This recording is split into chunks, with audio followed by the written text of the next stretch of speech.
Salam Bapak Ibu yang terkasih dalam Tuhan Yesus. Apa kabar hari ini? Kiranya saudara semua diberkati, amin. Saya berharap saudara tetap dalam persekutuan, dalam berkat dan perlindungan Tuhan.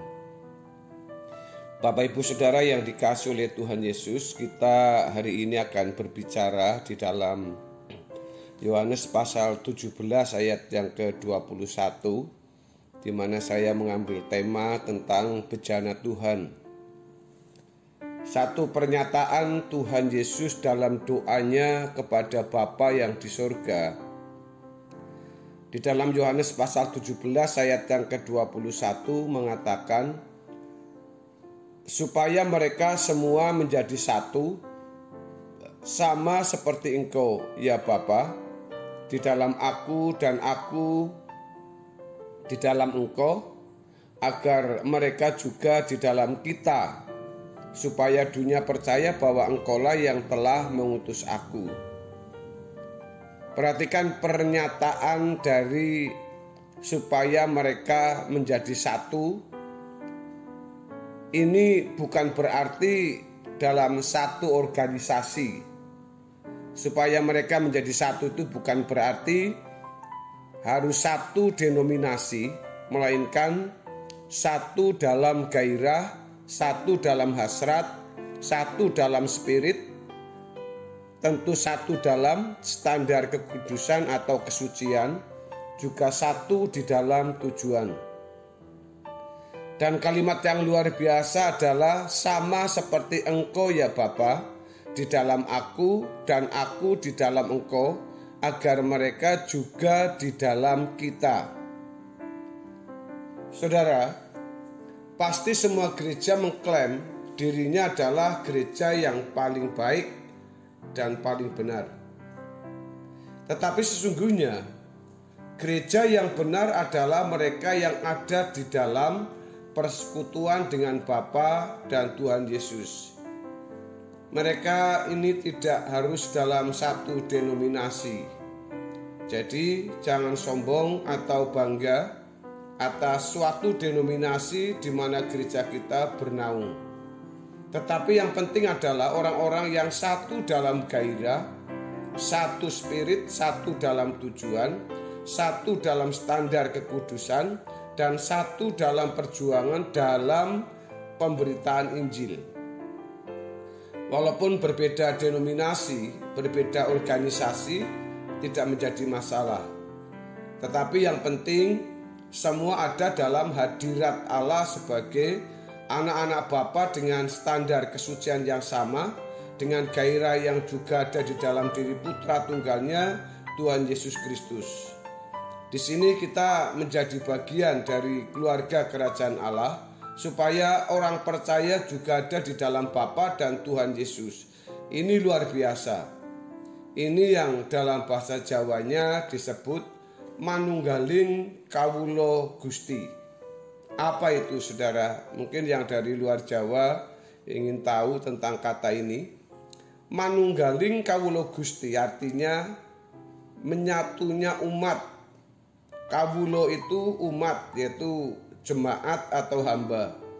Manunggaling itu bersatunya. Dan Gusti itu artinya Tuhan. Hal ini mestinya menjadi kerinduan kita. Kita harus memperkarakan apa kita sudah masuk dalam kelompok ini, masuk dalam komunitas ini.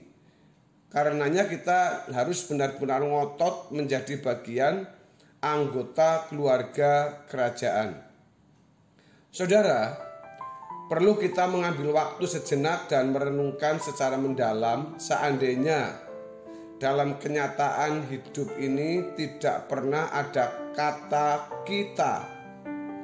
Kalau kita meminjam kata Harun, seandainya tidak ada Harun, apakah ada yang bisa mensomasi atau menuntut Tuhan?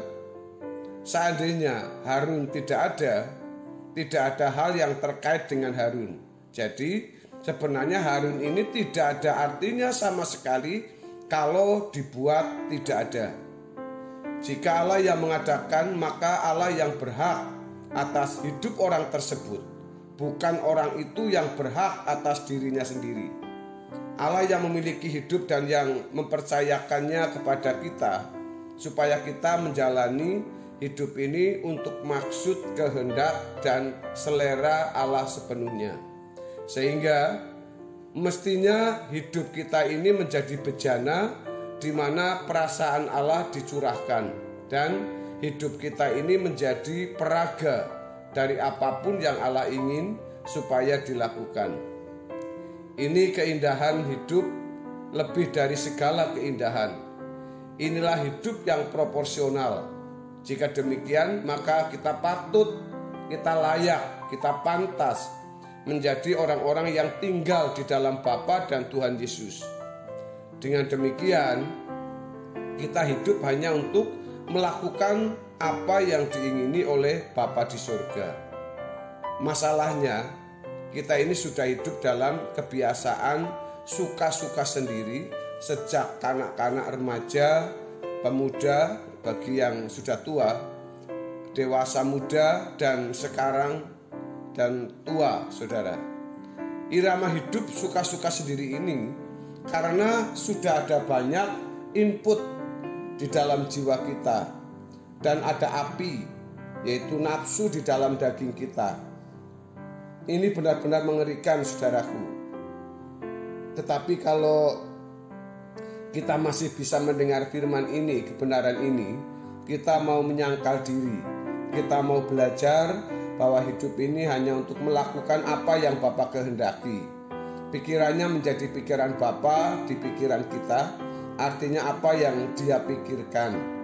Perasaan Bapa menjadi perasaan kita, sehingga kita, maksud saya jiwa kita ini menjadi wadah atau bejana pikiran. Perasaan Bapa dicurahkan sehingga jiwa kita ini menjadi tempat fotokopi dari pikiran perasaan Bapa, dan tubuh kita menjadi pelaksana peragaan dari apa yang dikehendaki Bapa. Jika demikian, barulah kita patut disebut sebagai anak-anak Allah, yaitu orang-orang yang mengambil bagian dalam kekudusan Allah. Saudara yang dikasihi oleh Tuhan Yesus, memahami tentang ini, kalau kita disebut sebagai atau menjadi anak-anak Allah yang sah, tentunya kita tidak segampang atau semudah kita membalikan tangan kita. Kita butuh tentang bagaimana tekad kita, komitmen kita, kesungguhan, bahkan perjuangan kita untuk menuju kepada apa yang dikehendaki oleh Bapa.